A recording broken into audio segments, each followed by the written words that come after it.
Did you ever take banned substances to enhance your cycling performance? Yes. Did you ever blood dope or use blood transfusions to enhance your cycling performance? Yes. Shut up, Lex. Hey guys, this is Faster U4, brought to you by FitLab, Tailwind Nutrition, Biomax and Capital Cycles. If you're a cyclist and you want to go faster, then let's giddy up.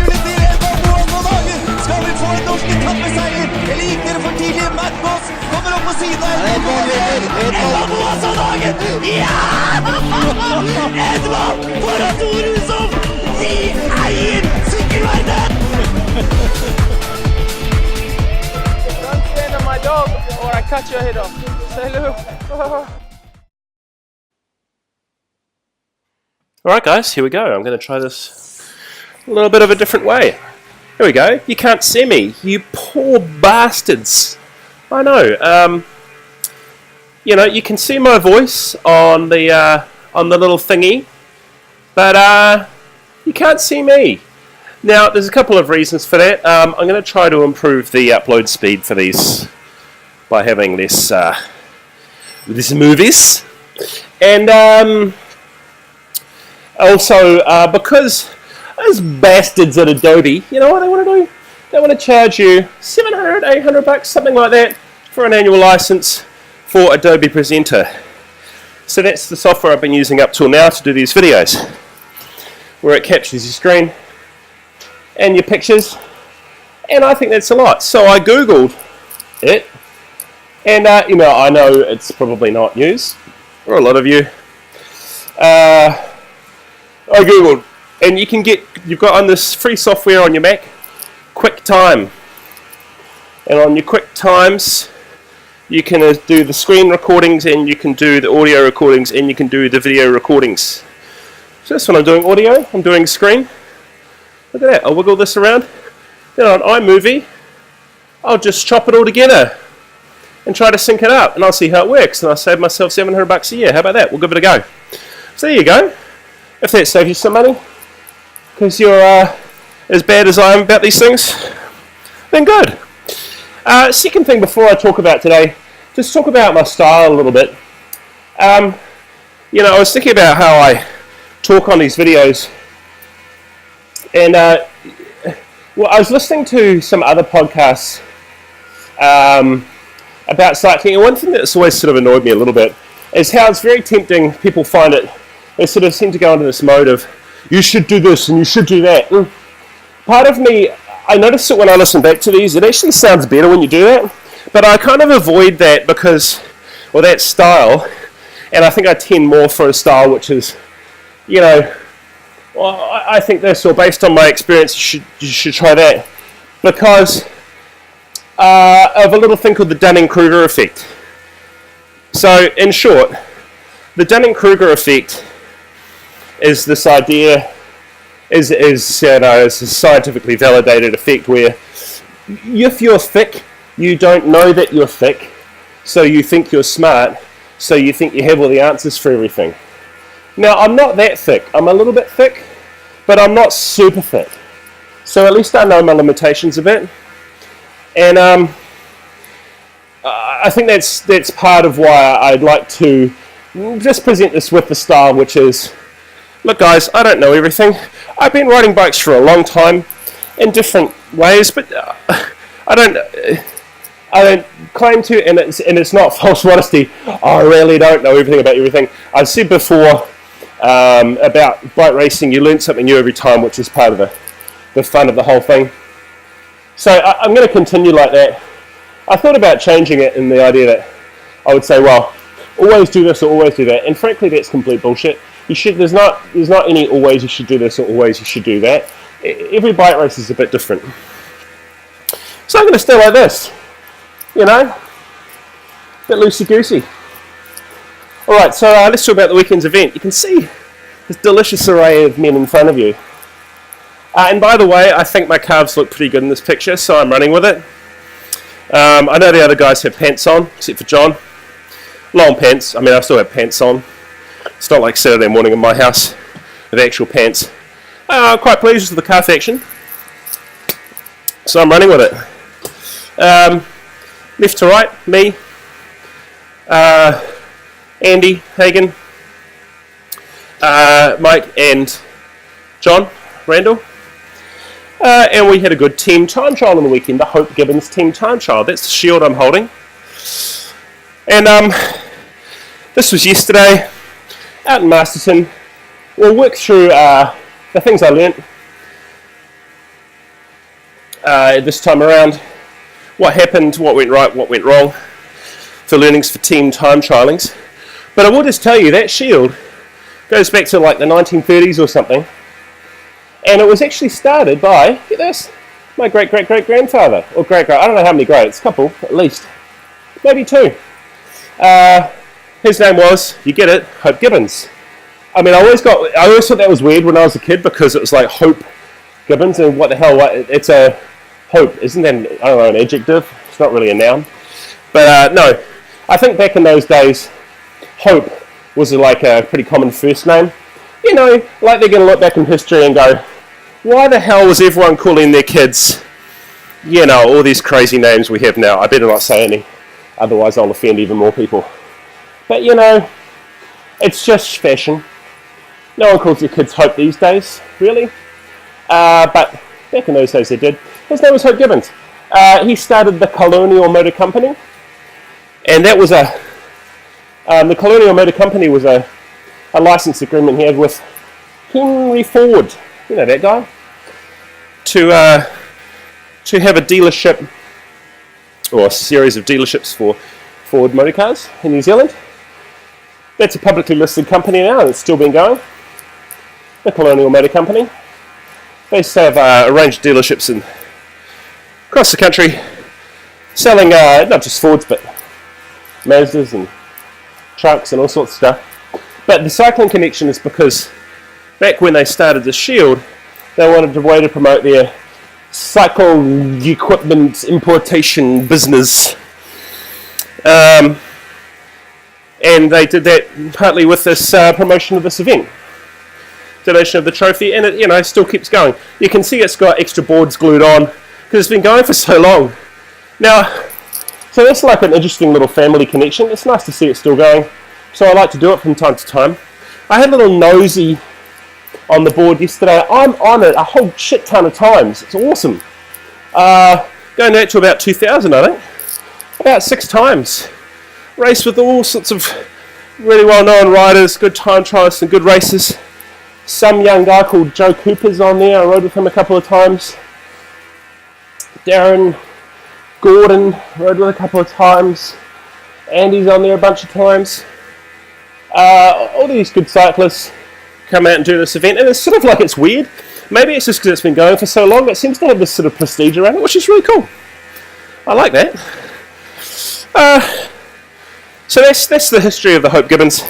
This year was in its, I mean, I don't know, I'd have to count how many shields on there. I'm going to guess it hasn't been run every year, but maybe most of them since 36 or something.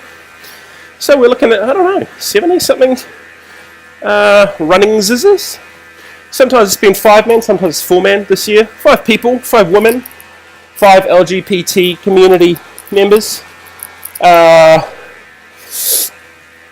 You know, I'm told there's more than 2 genders these days. You know, I'm yet to see it, but that's just me being politically incorrect. So, you know, maybe they need another 10 different 10 different grades for those that consider themselves outside the usual communities of innies and outies. Anyway, so this was another running. We had a great team. Where the 2 guys on the ends, me and John, are so ludicrously evenly matched, it's not even funny. The guy Mike, he was a bit weaker. We dropped him about a third of the way through, but he still had a great ride. He came in with a really good time even after we dropped him. He TT'd by himself, still did a good time. So he's a complete savage. And Andy, look, the fact of the matter is Andy Hagen was the strongest rider on our team. He probably did 50% of the work in the race. And when we look at the data in a sec, you'll see where that was. Well, let's get into it. Let's look at how it shooken out. Let's look at how it shaked it out. Shake it off. Right, so this is Hope Gibbons team time trial. Stays in the second paper. So the master's in there. It's a new course for me. Hadn't tried it. Some rollers. Mostly flattish. A little bit of a crosswind. Total time 52:39-ish.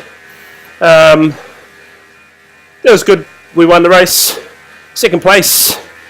Masters Club team. The Rivet Racing team. Chris Stevens, Ben Story, Tyce Robinson, Angus Taylor. A really good, well-drilled team. That we probably had more firepower than them. When you look at the wattage numbers, they were a little lower. They're very well drilled. Came in only about 30 seconds behind us, so that's good. I mean, we had sort of like to put it into, you know, sort of military terms. We had the massive gunship airstrike power of Andy Hagen on our team, which helped a lot. We had two pretty evenly matched, decent-ish time trialists in me and John, and it was like that for most of the, as I say, because we're about a third of the way through, we ditched Mike. Sorry, Mike, had to be done. And so it just shows you the benefits of having a really well-drilled team.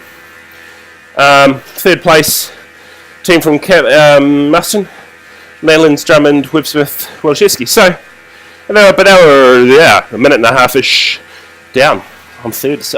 So, that's really good effort.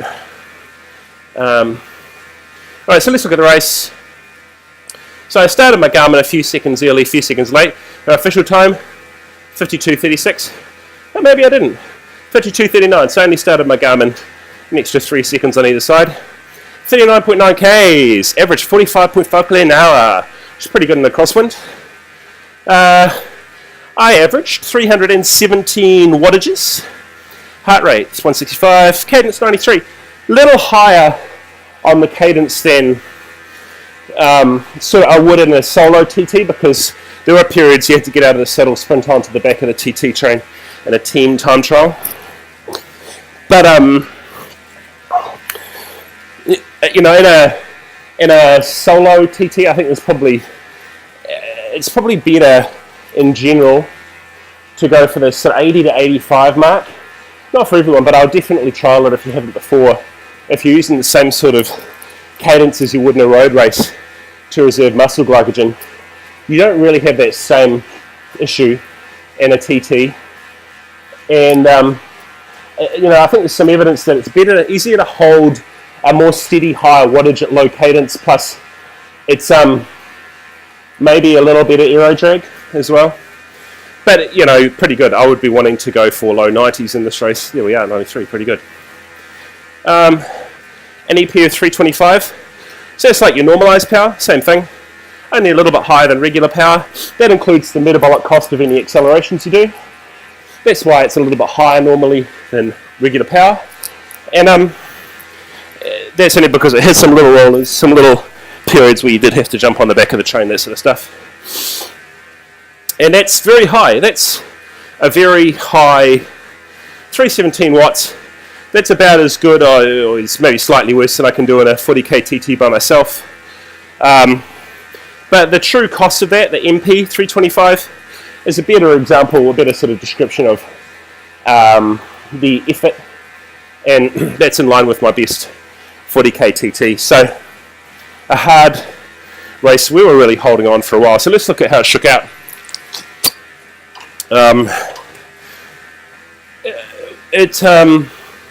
Let's look at start. Start of a TT is always important. So what are we looking for? We're looking for a strong acceleration, not burning any matches. And the team time trial, a little slower than normal maybe. Make sure everyone's on the train. Worst thing, team time trial, is when you get some hero who wants to prove what a man he is, or woman, and storm off the front like a savage, leaving everyone in his wake. They can't get on, and it sucks. Everyone has to go too deep to get on the train. That guy on the front is probably or woman is gonna blow up and not be any use later in the race. So don't start too fast. That is one of those things. It's probably a hard and fast rule in a TT. Don't start too fast. Let's zoom in using our software, Cycling Analytics. Highlight this first section here. You can see there's a little period where I was on the front first. Or just go pretty soft. Start out at, somewhere between 550 to 600 watts there. Little spike, only for about first 15 seconds. Then quite quickly, settling into this period here of 350 to 400 watts, so nice. See the power drops off there as I jump off the front after 47 seconds. Power jumps off as I drift to the back, on the back of the train, small burst of power to get on, and then quickly in here, averaging for the next sort of minute or so as the next guy took his turn, sitting on the back, 337 watts. So dude on the front's probably pulling about 400-ish. Nice, good rhythm, good start, tick. I think we can say that was a decent start. Not too fast, no one got blown away. Fast enough to get up to speed quickly.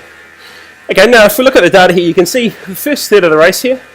I'll highlight, see how the heart rate, the blue, is much more, fluctuates a lot more, it's much more uppy, downy. And that's because we have 4 guys in the team at that point, before we dropped one, so you get a longer rest on the back. The intensity was probably a little bit lower, and we got that extra rest, so you can see that there, that rest is pretty important. And you can see, so for about this next, there's still some fluctuation for this next sort of, I don't know, two-thirds of the race. I'll just highlight here. And that's a period where we were lapping pretty consistently as 3 of us. So you're still getting somewhat of a rest, but not as much as with 4. Now, the last third was interesting because if I highlight this, you can see things are very flat from there on in terms of heart rates, so the intensity didn't change very much. Well, that's because Andy Hagen went to the front and just basically for about 15 minutes just put out, I don't know, just sat there and put out a nice, steady, very hard rhythm on the front. John and I sat in for most of that. And, I think you've got to recognise when the guy is as strong as that, the best tactic is to allow that person to take long turns and drag you along a bit, don't be a hero. So, for that period, right, I'll highlight it there. Now, I was second wheel for most of that. We averaged 308 watts. To put that in perspective, a good rule of thumb, so if you're second wheel like that, you're probably saving in the region of 25 to 30% power on the guy in front of you. Maybe a little less in TT position, but probably 20. So to put that in perspective, dude on the front, Andy, in that period, so he's putting out probably somewhere in the region of, high 300s. For a guy who's probably 5 to 8 kilos lighter than me. So it's probably 5 watts plus per kilo for that period in TT position, which is World Tour class. You got to remember that the best riders in the world can hold, just over 6 to 6.5 watts per kilo for, say, a very decisive mountain finish for, say, 20 to 30 minutes. Well, that's in an open, upright hip angle position, in a climbing position. You can take off 8 to 10% power for a closed hip angle aerodynamic position in TT.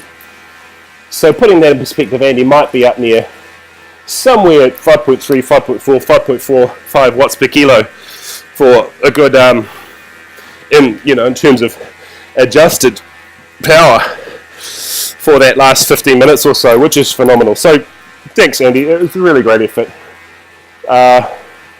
You did great. The other thing I noticed about Andy's position in the pictures, and something I could learn from, is that if you look at the hand position you hold on TT, probably there's been some testing in wind tunnels, and the difference between Andy's position is a nice twist, overlapping, closed position, which is nice and aerodynamic, as opposed to holding on to both of your extensions. And the difference between those two positions, hands apart, hands together, you get an extra 3 or 4 watts out of that, around about that level. Now, I know it doesn't sound like much, right? But just follow me here. Your lactate curve, the metabolic cost of doing something, isn't linear. So, the metabolic cost of doing something, let's just put it like that, your lactate curve, up to about your lactate threshold power, your onset of blood lactate accumulation, is relatively linear. It's quite linear. But above that, it's very quickly your curve, it's like, remember when you were at school and everyone was talking about how the world population growth was going to go through the roof and we wouldn't have enough feed to feed everyone, and Malthus was going crazy and all the socialist teachers were telling everyone not to breed. Well, it looks like that curve, where the end of the x-axis comes along and the curve goes up a whole bunch. So, come back with me here. The cost of, let's say it's 5 watts. Let's say your hand position, just to give a nice round number, it's probably a bit high, but let's say it goes between a really good and really shit hand position is 5 watts. That 5 watts metabolically under your threshold power is costing you a little bit. Right? I know that's not an objective way of measuring it, but costing you a little bit above threshold. The cost of those watts, because the curve is going up, like the population curve, exponential curve thingy, that 5 watts is costing you a bunch. So, and the further you go, up, further more power you're applying, more metabolic cost that extra power, applying extra power costs you. So let's just bring it back. Rule of thumb is, if you are working at, like the far harder you are working, the more cost there is metabolically to producing that power. And that's why guys will get very anal over seemingly small changes in gear that save them 5, 10, 20 watts, disc wheels, skin suits, helmets, because the cost of that power that you're saving is not even across the power band. That's why. So there you go. Get a lactate test done sometime. Look at your curve. You'll see what I'm talking about. I can do that for you. Send me an email. I'll do it for you. I'll test you. I'll show you. Show you exactly how much 5 watts costs you when you're over your VO2 max. All right, back to the race. You know, we swapped it out reasonably well for most of the race. Final third quarter, Andy really came into play. And at the end, we were able to lift it. Let's zoom in a bit there. I mean, for the last, is that a minute? Maybe it's a minute. That's only 30 seconds. We're doing 418 watts, well I was. Leaving it all out there, getting up to max heart rate, about 176 beats I think it was. Quite high for me. Yeah, the higher your heart rate gets to, the max heart rate in a race, it's very good. It's very synonymous with how fresh you are. Now normally I can go a little higher than that, but I've got a cold at the moment, and I'm a little bit at the end of my form at the end of the season, so you can see how that reduces your heart rate a little bit. Not much, a few beats. If I was really gagging it on the river and I was fresh as, might get 180 beats. Now I know we're only talking about 4 beats, but you know, for a selection part of a race or something that can be important. But all in all, good enough to win. So lessons. Hand position, 1. I think the biggest thing to take out of a 10 time trial is drilling your turns. And I mean turns like, turns as in the turns you take on the road, so that you know your relative strengths of the riders, how long turns you want to do, how long turns you can do, how you're going to make sure everyone understands where the wind is coming from and how that will affect your turns. So say the wind is coming from, you know, your left shoulder. Well, the riders behind you are going to see somewhat sitting to your right. to take account of your angle of the wind to get a little more shelter, right? So when you drop back, or when you drop back, you're gonna if the wind's coming from your left shoulder, you're gonna drop back to the right, hand side, and so on, and vice versa. And that also depends where you sit on the road. So wind's coming from your left shoulder, you're going to want to be sitting in the other side of the road, so the left side of the road, so that you're sort of echeloned across, and vice versa. And it's sort of, it probably doesn't require a master's degree in advanced physics to understand that. But when you're a bit shagged out on the road, it's nice to have it all pre-planned. Okay, so that's your turns, your strengths of your team. And the other type of turn is, like the turn, say it's an out and back course like this was, well, you're going to have to turn around the cone. And, and the difference between a good turn and a bad turn, you could easily pick up a sweet little 5-second bonus just from getting your turn right. Sounds like heaps, but if you really cock it up, it's like a free 5 seconds you could get. So what you want to be doing is coming in pretty fast, carrying your speed, aiming almost towards the centre of the road, question mark the turn, come out, mountain bike technique, keep the return radius, cut the apex, think of a racing car, come around and keep your speed high, and try to accelerate out strongly, a bit like you do at the start, and within 30 seconds be in your positions, everyone's solid target power and speed.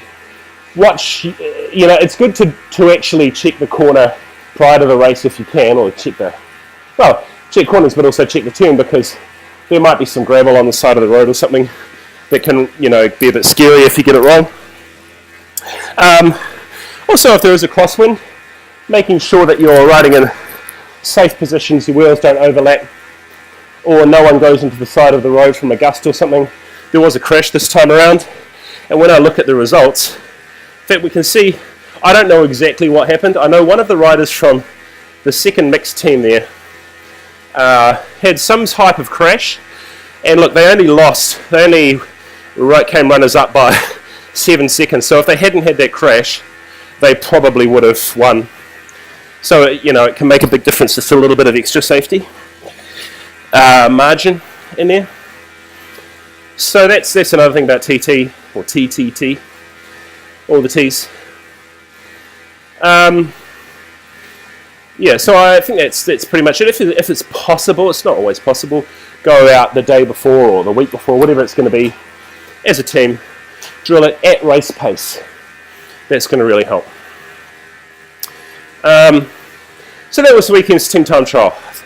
That's the history of it. I think that's interesting.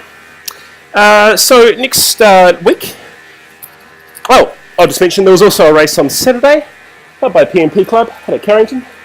Bunch of laps of the Carrington circuit, highly analogous to the circuit at which is going to be coming up at the World Masters Games in Auckland. It's not in Auckland. Is it in Auckland? Might be in Auckland. It is in Auckland. It's coming up in a few weeks' time. A lot of my riders are doing that and excited about it. Of course, really analogous to that, sort of shortish, 1 to 2 minute power climb. Tristan Thomas from Wheelworks went away. I think with a couple of laps to go, I hear, something like that. Took the victory with a magnificent, swooping, eagle soaring breakaway. So good for him. Tristan Thomas, Wheelworks. What bomb of the week for you, I think. Good for you. Coming up next week, we've got the Centre Champs, time trial Saturday, road race Sunday. I'll be running both. See you out there. I'm a little bit nervous about that, to tell you the truth. My form's coming down. I'm sick, but hopefully my sickness will be gone by then. Yeah, I don't know if I'm going to have the form to really do much. I guess we'll find out. And also, on the next weekend after that, PMP is holding another race, calling this one the Coastal Classic. Goes out to on a new course. It's about 110 to 115 k's, something like that. Out to a little sediment, can't remember the name of. Naui, there we go. It's called Naui. Out and back road race course in the Wairarapa. That'll be an interesting race. I don't really know anything about the course, but that's on Saturday the 15th, I think. I will come out, one of the later races, well, for me, that'll be the last race for me. There are some other races after that. World Masters Games, Age Group Champs being the two biggest. Shout out to one of my riders, Ryan Cork, who won the Powerroad Grand Traverse on the weekend. Mountain bike session. Good for you, Ryan. John Grimwood, another one of my riders, came in with a 11th, 8th in grade in the mountain bike as well. So good for you guys. Really good ride. Look, I think that's it for news. Okay, well, as always, thanks for watching. If you'd like a coaching plan from me, you can visit our website, which is fitlab.co.nz. But you can email me. They have this system where you can send mail electronically through the computers now. It's called email. I think it works like, do you ever visit an old post office or something like that where they had these tubes and this massive system of tubes going through the building, ran on sort of like compressed air, something like that, and they would shoot messages across the building to each other. I mean, talk about the state in its full glory where they can't quite conceive of anything that might come, 20 years later like the internet. So I always picture when I send an email, it's kind of like these ferrets of data scurrying down tubes and sort of disgorging in the other person's computer. No, it's not quite like that. But that's how my visuals on it go. If you'd like to email me, you can. You can send your ferrets to steve@fitlab.co.nz. As always, this is brought to you by FitLab, Tailwind Nutrition, by Maxa, Capital Cycles. Alright, I'll leave it there. Thanks for watching, it's been delicious. Thanks for watching / listening to Fast You Fall, brought to you by FitLab, Capital Cycles, Tailwind Nutrition, and Maxa. If you'd like to get in touch for a coaching program or testing, you can get hold of me, steve@fitlab.co.nz, or go to fitlab.co.nz. Talk soon, guys.